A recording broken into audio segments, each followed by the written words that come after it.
మతమైనా ముస్లిం మతమైనా ఏ మతమైనా ఒకటే. సత్తా మాలిక్ వేరే కన్నది బాబా ఉల్లంఘన. బాబా గారు ఎప్పుడు ప్రతిదానికి అల్లా మాలిక్, అల్లానే యజమాని అనేవారు. అల్లా అంటే ముస్లిం అనుకునేవారు కాదు. బ్రహ్మం అని యజమాని అని ఉండేవారు. బ్రహ్మం అంటే పరమాత్మ అనే భగవంతుడు. శ్రీమల్లంఘన అంటే ఊళ్ళో ఉన్న హిందూ మత గోపనాలు 10 కుటుంబాలు అట్లా కలిసి గ్రామం సరిహద్దుకు వెళ్ళి తిరిగి రావడం శ్రీమల్లంఘన అని.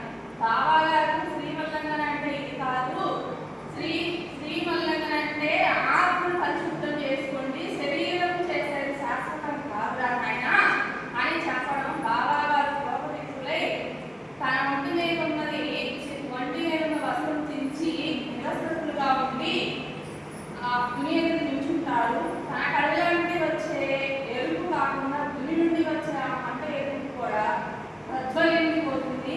బాబా శాంతి ఏంటి బాబా, అక్కడ ఉన్న భక్తులు కొందరు బాబా ఉత్సవం జరుగుతుంటే ఏంటి బాబా ఈ కోపం రావడం అంటారు. అది కోపం కాదు, అది తెలుసుకోలేకపోయారు. దాని వెనక ఉన్న అంతరార్థం ఏంటంటే సరిహద్దులు దాటడం కాదుగా. ఈ బాబా